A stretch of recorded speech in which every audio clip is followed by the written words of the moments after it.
Hello students, welcome to my YouTube channel. Today we are going to discuss about short note on hydrogen gas. So आज हम discuss करेंगे H2 यानी कि hydrogen gas के बारे में. So without wasting much time, let us start this video. Hydrogen gas. Hydrogen can be produced from water which is abundantly available in nature. So basically जो hydrogen होता है वो वाटर में से प्रोड्यूस होता है और जो वाटर है वो abundantly available in nature यानी कि प्रकृति में भरपूर मात्रा में अवेलेबल है. It does not exist freely in nature and is always combined with other elements. यानी कि जो ये हाइड्रोजन गैस है वो एग्जिस्ट फ्रीली इन नेचर नहीं है. दैट नॉट एग्जिस्ट यानी कि हम बोल सकते हैं कि स्वतंत्र रूप से मौजूद नहीं है. Is always combined with other elements यानी कि वो अन्य तत्वों के साथ संयुक्त रहता है. तो यहाँ पे देखिए H यानी कि hydrogen H2. Hydrogen when combined with oxygen produce water unlike fossil fuels which produce pollutants. So hydrogen जब वो ऑक्सीजन के साथ कंबाइन होता है तो वो वाटर प्रोड्यूस करता है, right. Unlike fossil fuel which produce pollutant, जबकि फोसाइल फ्यूल्स यानी कि जीवाश्म ईंधन वो क्या प्रोड्यूस करता है, प्रदूषक, पॉल्यूटेंट यानी कि प्रदूषक उत्पन्न करता है.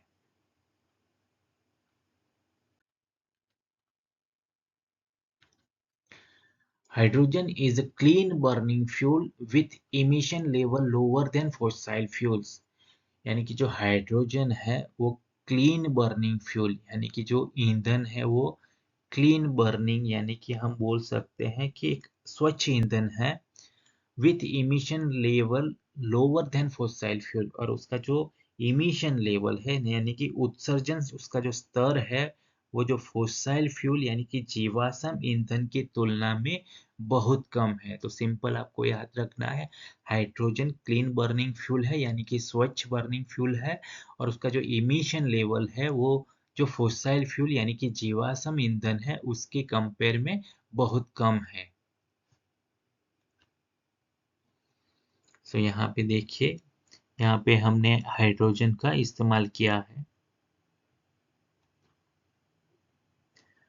Hydrogen gas is volatile gas at room temperature, but when reduced to temperature of about -250 degree Celsius and compressed, it becomes a perfect fuel.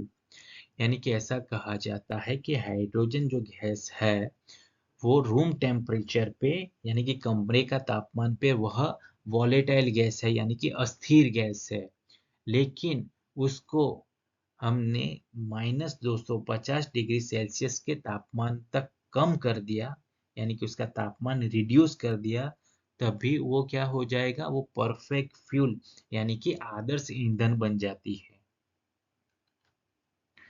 The calorific value of hydrogen is almost 3 times that of petrol. यानी कि जो hydrogen का calorific value यानी कि CV जो होता है वो पेट्रोल के मुकाबले 3 गुना होता है.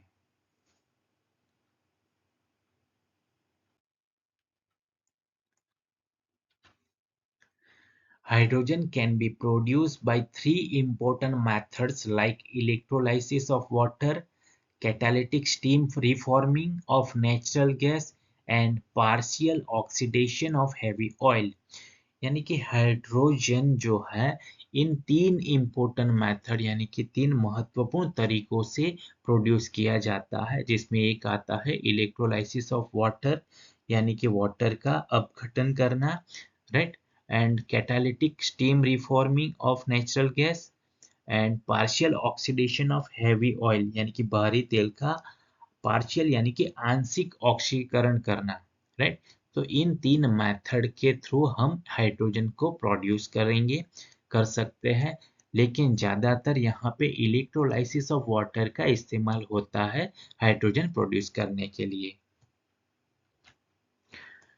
Hydrogen is not an energy source, but it is produced from other sources of energy. Hence, it is known as energy carrier.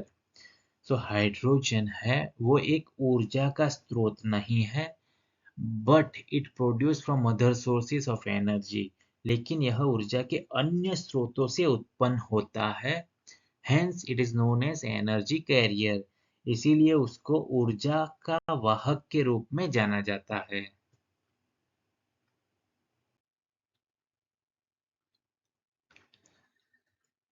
सो यहाँ पे इस इमेज में एक इलेक्ट्रोलाइसिस ऑफ वाटर का प्रोसेस दर्शाया है, यानी कि यहाँ में जब प्रोसेस होगा उसमें से हाइड्रोजन प्रोड्यूस होगा, तो ये हाइड्रोजन स्टोरेज है और उसी हाइड्रोजन का इस्तेमाल हम एविएशन में, केमिकल मैन्युफैक्चरिंग में एंड शिपिंग में करेंगे, right.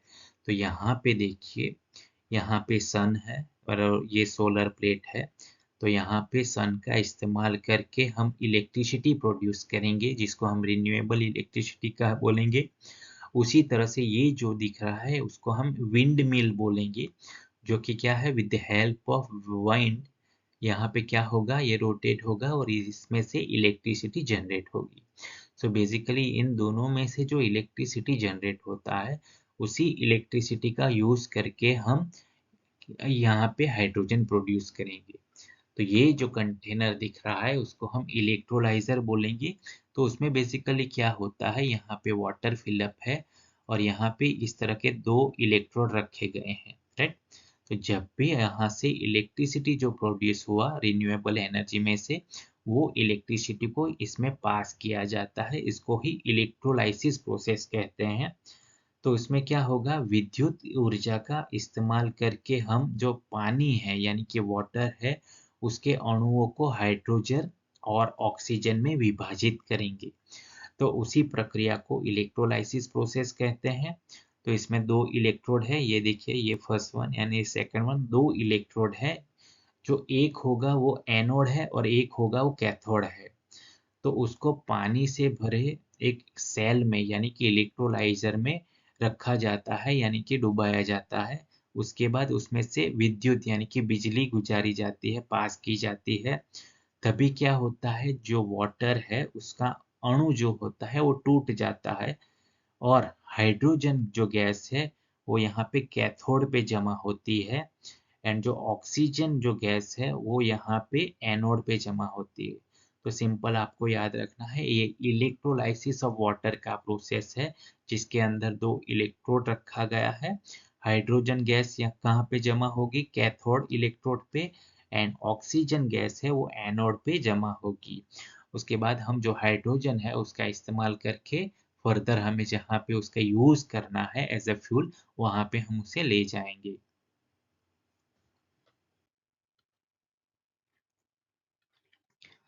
Hydrogen fuel cell works by combining hydrogen gas with atmospheric oxygen. The resulting chemical reaction generates electric power and water is obtained as byproduct. So यहाँ पे hydrogen fuel cell यानी कि hydrogen का जो ईंधन cell है वो क्या करता है, works by combining hydrogen gas, यानी कि हाइड्रोजन गैस जो है वो ऑक्सीजन के साथ कंबाइन वर्क करते हैं, जो उसके रिजल्टिंग यानी कि उसके परिणाम स्वरूप केमिकल रिएक्शन जो जनरेट होता है, उसमें इलेक्ट्रिक पावर जनरेट होता है एंड वाटर जो होता है वो एज अ बाई प्रोडक्ट हमें मिलता है। The major problem of use of hydrogen in automobiles is that it is highly explosive in nature and develops a very high flame speed in IC engines. So basically जब hydrogen gas का हम इस्तेमाल करेंगे automobile के अंदर, तो यहाँ पे एक मेजर प्रॉब्लम जो है वो क्या है कि हाइड्रोजन जो गैस है वो हाईली एक्सप्लोजिव इन नेचर, यानी कि नेचर के अंदर वो हाईली एक्सप्लोजिव, जिसे हम बोलेंगे अत्यधिक विस्फोटक प्रकृति वाला है, and develops a very high flame in IC engine, यानी कि जो इंटरनल कंबशन इंजन है उसमें वो हाई फ्लेम यानी कि ज्वाला जो है उसकी गति बहुत अधिक होती है।